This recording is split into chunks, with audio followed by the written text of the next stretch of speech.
4জনকে অজ্ঞাত ধরা হয়েছে, 4জনকে আপনার রিমান্ডে দেওয়া হয়েছে 4 দিনের করে, ওইটা আমরা জানি আর কি, তার জন্য আমরা আসছি। মূলত আমরা উকিলের সাথে কথা বলতে আসছি, অ্যাডভোকেট উকিলের সাথে কথা বলতে আসছি। আমাদের একটাই দাবি, 4জন যে এজাহারের নামটা বাদ দেওয়া হয়েছে ওদের নাম যুক্ত করা হোক। আমার মামারে যেভাবে প্রকাশ্যে হত্যা করা হয়েছে, এভাবে তো কোনো মানুষ এভাবে কোনো কাজই করে না। এরা প্রকাশ্যে হত্যা করে কিন্তু আমার মামার বুকের উপরে লাফাইছে, এত জঘন্যভাবে মারা হয়েছে যা দেখার মতন। আমি তো আপনাকে বলছি যে আমরা হুমকির মুখে আছি, এখন পর্যন্ত টিটুকে ধরা হইতাছে না। আমি ওইটা বলছি, আমি তো বলি না, ওরা ডিরেক্টলিভাবে আমাকে হুমকি দিচ্ছে। আমি চাই ন্যায্য বিচার এবং ন্যায় বিচার এই সবার কাছে, জনগণ এবং বড় কর্মকর্তার কাছে, সবার কাছে আমি চাই যে এই বিচারটা যেন সঠিকভাবে হয়। এইভাবে দুষ্টরেও কেউ মারে না। সোহাগ ছিল আমাদের ছোট ভাই, সোহাগের আমি লালন পালন করছি। সোহাগের কলিজা আমার কলিজায় এক, তার এই স্থানটা ছিল এই জায়গায় আমার এই বুকের মাঝে। কিন্তু আমি কোনো ফুটেজ, কোনো ভিডিও দেখি না। আমার রাত্রে, আমি সারাদিন ভালো থাকি, রাত্রে কিন্তু আমি চোখ বুঝতে পারি না। আমার নাই খাওয়া নাই ঘুম, আমি অনেক মানসিকভাবে অনেক অসুস্থ।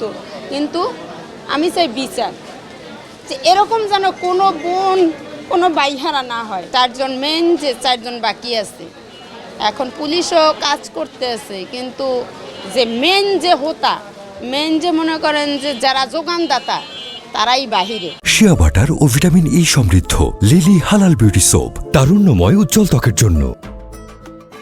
ঘটনার সময় আমি উপস্থিত ছিলাম, ইভেন ভিডিও ফুটেজ এগুলোও আমি দিছি, যার জন্য আমার মামাকে হুমকিও দেওয়া হয়েছে যে ভিডিও ফুটেজ আসলো কোথা। দ্বন্দ্বটা ছিল এখানে যে চাঁদাবাজির বিষয়টা বলা হইতেছে, এটা যদি আপনার নর্মালভাবে যেটা এলাকার চাঁদাবাজি, এটা নর্মালভাবে চাঁদাবাজি না। যেমন এটা কোনো অপরিচিত লোক না যে আইসা বললো তুমি আমাকে টাকা দাও, আমি দিব না। এটা তো ঘনিষ্ঠ মানুষ, সব প্রমাণ আছে আমার কাছে, তারা একসাথেই থাকতো।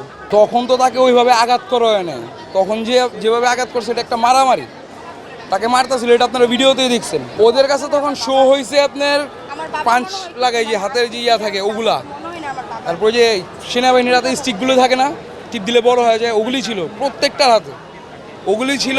আর আপনার ছুরি ছিল ছোট ছোট, ইভেন এতটুকু ছুরিও দেখছি যেগুলোতে তার ঘাড়ে আঘাত করা হয়েছে। এই মামলায় আমরা আরও 4জন যেখানে এফআইআরের জন্য দরখাস্ত করা হয়েছিল, কিন্তু বাদীর পক্ষ থেকে বলা হচ্ছে যে আমরা অভিযোগ করে যাচ্ছে যে 4জন আয়ুষা সেখান থেকে তাকে বাদ দেওয়া হয়েছে।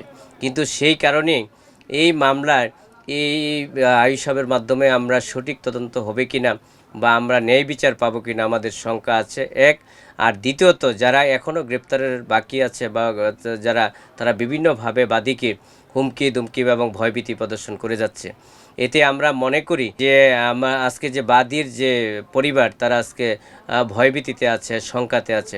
আমরা আগামীতে আমরা এই মামলার ব্যাপারে আদালতে পিটিশন দিব এবং আদালতের দৃষ্টি আকর্ষণ করব এবং মামলাটি অন্য কোনো সংস্থার যাতে ইনভেস্টিগেশন করে যে প্রকৃত অপরাধী যারা এবং প্রকৃত ঘটনার সাথে যারা জড়িত তাদেরকে যাতে বের করে নিয়ে আসা হয়, এবং তাহলেই এই বাদীর যে অভিযোগ এবং বাদীর যে ন্যায় বিচার পাওয়ার অধিকার, সেটা নিশ্চিত হবে।